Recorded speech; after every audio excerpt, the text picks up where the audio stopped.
जय श्री राधे। आज का ज्ञान, आज का सत्संग परम पूज्य श्री राधा बाबा जी की पुस्तक से। परम पूज्य कहते हैं, मनुष्य को अपना मन ही धोखा देता है। अनादि काल से इस धोखे को मनुष्य जानता हुआ भी अनजान बन रहा है। अपनी त्रुटि, अपना दोष वह भगवान पर तथा संत पर लादना चाहता है।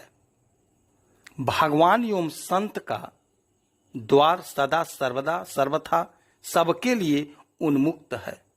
कुछ भी नहीं चाहिए, बस उस द्वार में प्रवेश की इच्छा होनी चाहिए।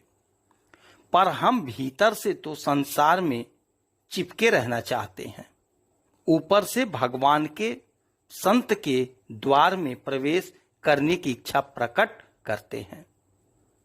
बस यही भूल है और इसी भूल को मन ऐसे सुंदर ढंग से सामने रखता है कि मनुष्य भूल ही जाता है।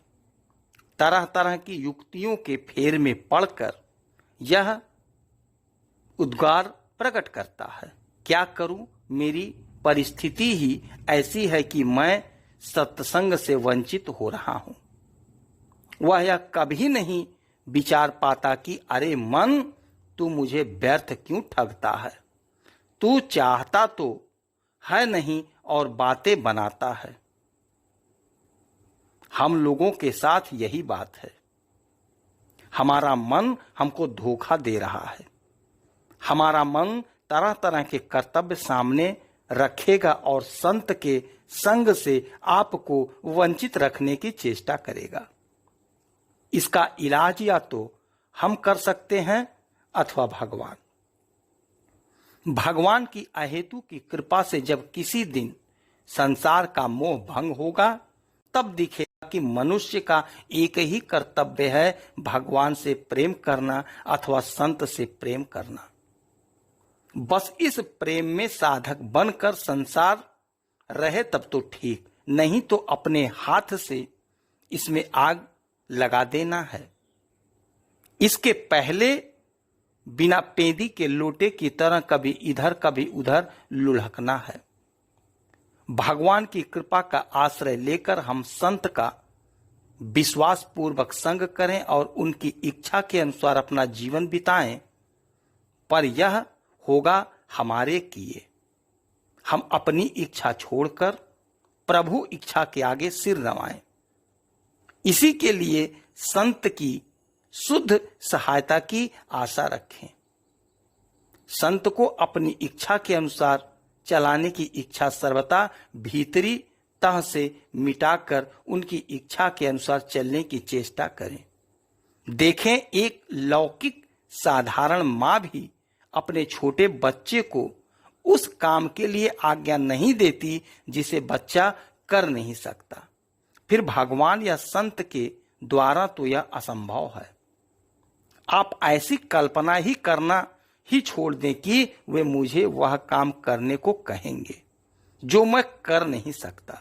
निश्चय मानिए, वे वही करने को कहेंगे जो आपकी शक्ति के अंदर आपके द्वारा संभव है। यह नहीं करके यदि आप हठ करेंगे कि मैं तो यही करूंगा, मुझसे यह काम होगा नहीं, दूसरा नहीं होगा, मुझे नहीं करना है, मुझे नहीं करने दीजिए, तो अशांति मिटनी कठिन है।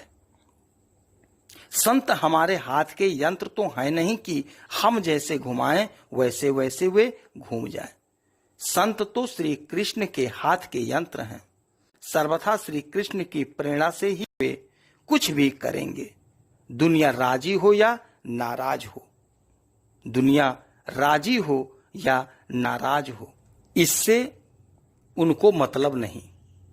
इस बात को श्री कृष्ण समझते हैं तथा श्री कृष्ण की इच्छा परम मंगलमयी है। उनके यहाँ भूल भी नहीं, पक्षपात भी नहीं। अतः यदि हम संत से उत्तर चाहते हैं तो इसके लिए श्री कृष्ण के प्रति आंतरिक सच्ची एवं व्याकुलता भरी प्रार्थना ही अचूक साधन है। वे सच्ची प्रार्थना अवश्य सुनेंगे। यदि नहीं सुनते तो हमारी प्रार्थना में निष्कपट भाव की कमी कहीं न कहीं अवश्य है। अर्थात हम जिसके लिए प्रार्थना करते हैं उसके अंतराल में कोई दूसरी बात छिपी हुई है, अथवा हमारी प्रार्थना की आपूर्ति में ही श्री कृष्ण ने विशेष मंगल रच रखा है। संत के पास आने से हमारा मन ही हमको बाध दे रहा है। जब तक मलिन स्वार्थ को हम नहीं छोड़ेंगे तब तक शांत मन से संत के पास रह भी नहीं सकेंगे। संत किसी को न निकालते हैं न बुलाते हैं, वे तो जो आता है वह चाहे कोई हो उसे अपने हृदय का आसन देते हैं। जो उस आसन को छोड़कर अन्यत्र सुख खोजने जाता है उसे रोकते भी नहीं, वे हृदय का द्वार खोले हुए रहते हैं। जो चाहे आ जाए, जो चाहे चला जाए। जय श्री राधे।